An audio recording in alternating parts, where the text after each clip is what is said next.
Proyecto Puente, el equipo ganador del Premio Nacional de Periodismo 2014. Somos 91.5 Radio Fórmula Sonora Larsa Comunicaciones.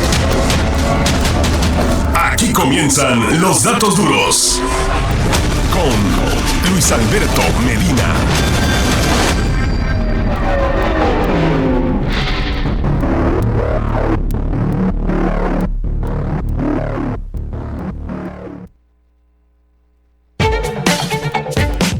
Muy buenos días, ¿cómo están, puenteros, madrugadores y trabajadores? Hoy en este lunes 30 de enero, un día le queda a este primer mes del año para continuar la marcha en el 2017, entrar a febrero. Los saludamos con mucho gusto, su servidor Luis Alberto Medina le da la bienvenida en este primer día de transmisión de Proyecto Puente de la semana. Que esté pues ahorita ya en su casa usted preparándose para salir, o ya va rumbo al trabajo, o está en su cama escuchándonos donde quiera que esté. Si usted me está escuchando, es puentero madrugador, le mandamos toda la buena vibra. 15 grados, me dice Adrián Insunza, o sea, como que se quitó el frito, ¿no? Un poco, pero de todas maneras hay que abrigarse de aquí a las 10 de la mañana, por lo menos, que va a estar haciendo muy helado. Ha estado muy helado, muy, pero muy helado. Y el clima se siente más pesado con todo este efecto trumpista a nivel internacional, con las crisis que está generando el señor Donald Trump, con la crisis de los aeropuertos. Voy a ir a Chicago, voy a ir hasta New York, en Phoenix, con nuestros colaboradores estrellas para hablar de la situación con Euronews, también lo que sucedió de última hora en Quebec, el ataque a la mezquita, comentarles lo de Yemen, todos los ángulos. Una experta en temas de migración también voy a tener al respecto, frente a qué estamos, hacia dónde vamos. El expediente Unison, primera parte con Elvidia Ayala, que vuelve a Proyecto Puente. Le voy a estar documentando la serie de la Unison, hacia dónde vamos con la Unison. Proyecto Puente en la frontera, Vinicio Sánchez y Marlene Valero allá en la frontera recorriendo el muro. Frente a qué estamos, las protestas no cesan con todo el gasolinazo, los servicios en Hermosillo. Le tengo el resumen, el enfrentamiento con funcionarios municipales que se dio el viernes. También las crónicas con Proyecto Puente y una mesa de análisis con Gloria Siria Valdés, Marilena Carrera y Guillermo Noriega aquí en Proyecto Puente. Frente a qué estamos y hacia dónde vamos con todos estos problemas, le voy a decir. Pero antes, el resumen de fin de semana aquí en Proyecto Puente, periodismo diferente. ¿Qué fue lo que pasó? Bueno, ¿qué es lo que está pasando alrededor del mundo? Le comentaré, por supuesto, en este resumen. Pero antes abro el programa, como le digo, desde Chicago con Vicente Serrano, nuestro colaborador, uno de los principales programas allá en la Unión Americana desde Chicago. El tercer día consecutivo de manifestaciones. Colega, buenos días. ¿Cómo estás? Me da mucho gusto saludarte a ti y a las personas que están en sintonía de Proyecto Puente. Pues sí, y desafortunadamente parece que esto continuará, o afortunadamente, dependiendo de cómo vean las cosas. Y es que hay gran incertidumbre en Estados Unidos en torno a las órdenes ejecutivas firmadas por Donald Trump, porque hay muchos detalles que están por definirse. Siquiera las autoridades de inmigración en aeropuertos tienen definido cómo van a aplicar estas medidas aprobadas y firmadas por el presidente Donald Trump, que ha detenido a muchas personas en aeropuertos, sobre todo, y hay que decirlo, de la comunidad musulmana. Y de los detenidos hay personas con sus papeles en regla, hay personas con residencia permanente que han sido detenidos y que están en la total incertidumbre. Impresionante ver las miles de personas que salieron a protestar en el aeropuerto internacional John F. Kennedy en Nueva York, aquí en Chicago en el aeropuerto O'Hare, y una de las portadas de los principales diarios, para que te des una idea de cómo está la cosa, en el periódico Chicago Tribune esta mañana: incertidumbre, se habla de por lo menos 50 detenidos solamente en el aeropuerto O'Hare, y se espera que continúen las manifestaciones.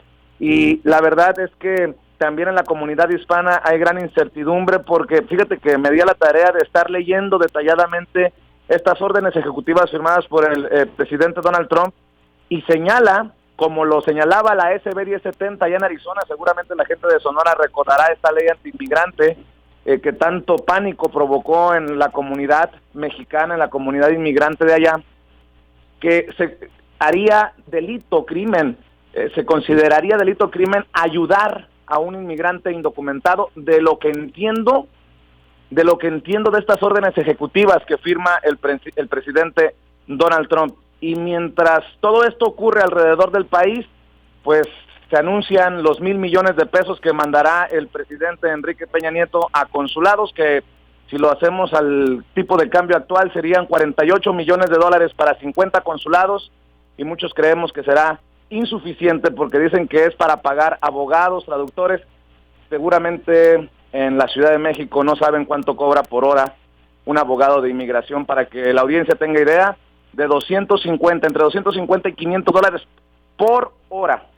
Y tengo que decirlo, a la tarea que me he dado este fin de semana es también determinar los salarios que tienen los cónsules y embajadores en Estados Unidos, y es una verdadera grosería. Solo como ejemplo, el cónsul general de México en Chicago vive en el mismo edificio en donde vivía Oprah Winfrey, que vendió su condominio hace 2 años por cerca de 5 millones de dólares.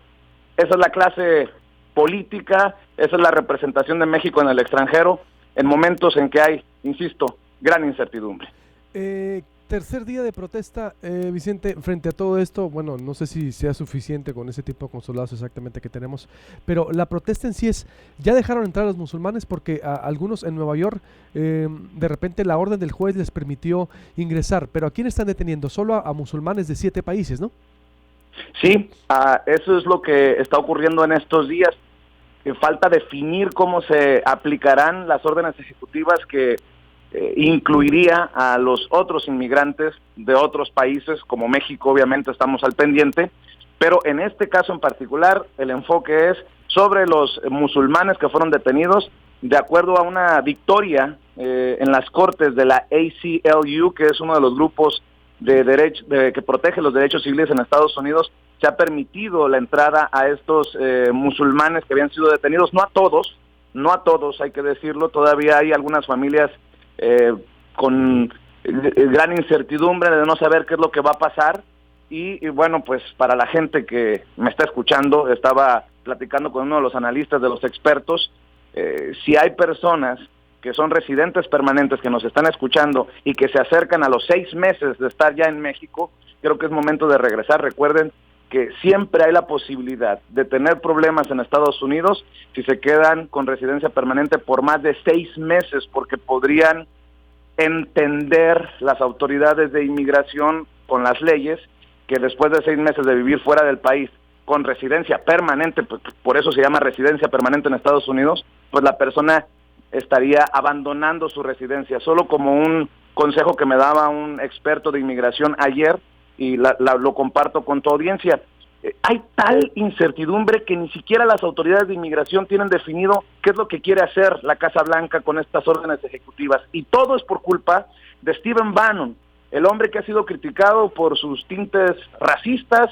Fue el creador de la ley SB 1070 en Arizona, la nefasta ley SB 1070 antiinmigrante, y a él se le atribuye esta confusión porque se pasó por el arco del triunfo, perdónenme la expresión, lo que sugirieron las autoridades de inmigración de no incluir a residentes permanentes, a personas con papeles en medio de esta situación de las órdenes ejecutivas, y él pidió que fuera caso por caso, y ahora las autoridades de inmigración, de acuerdo a medios como CNN, como las grandes cadenas de información de Estados Unidos, las autoridades de inmigración están desesperadas porque nadie, ni de la Casa Blanca ni de ningún lado, les define cómo debe de aplicarse esta orden ejecutiva firmada, insisto, en este preciso caso histórico, contra la comunidad musulmana.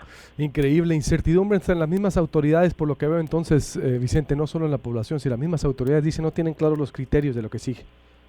Imagínate, si las autoridades no saben cómo aplicar lo que firmó el presidente Donald Trump, pues ya te imaginarás cómo está nuestra gente con el Jesús en la boca. Eso es lo preocupante. Además, salvo que se me haya pasado algo importante el fin de semana, no ha habido un pronunciamiento claro de cuál será la estrategia para utilizar esos recursos y defender a los migrantes en consulados y embajada en Estados Unidos. Y eso es lo también preocupante, porque aquí, en el momento de incertidumbre, es cuando se necesita una representación que diga, no se preocupen, que no cunde el pánico, esto es lo que se tiene que hacer. Pero hay mucho por definir en ese sentido en la defensa de los migrantes mexicanos, porque sí, se van a recibir, digamos, 1 millón, vamos a cerrarlo, vamos a utilizar cifras cerradas, 1 millón por consulado, pero ¿qué prioridad va a tener cada caso? ¿Quién va a definir qué abogados se van a contratar, se va a defender a los que ya están en proceso de deportación o a los que estarían en problemas a partir de la entrada en vigor de estas órdenes ejecutivas. Creo que hay mucho por escarbar, por dejar en claro, solamente para que tengan una idea. En el área de Milwaukee, Wisconsin, más de un par de docenas de personas fueron detenidas, todas de origen mexicano, todos hombres, sí, con algunos con historial criminal, pero otros que solamente, y no es que esté solapando el manejar borracho, solamente tenían en su historial un arresto por conducir bajo la influencia del alcohol.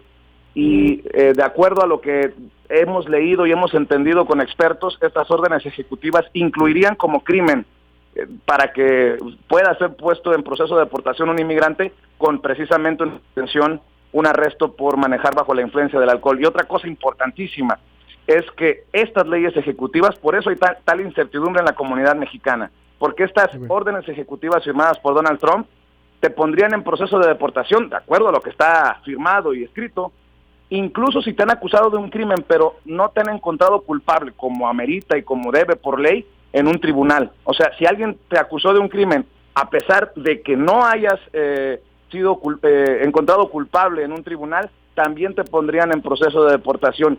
Y una cosa que quiero compartir con la gente es que estas órdenes ejecutivas también harían un crimen haber presentado papeles chuecos.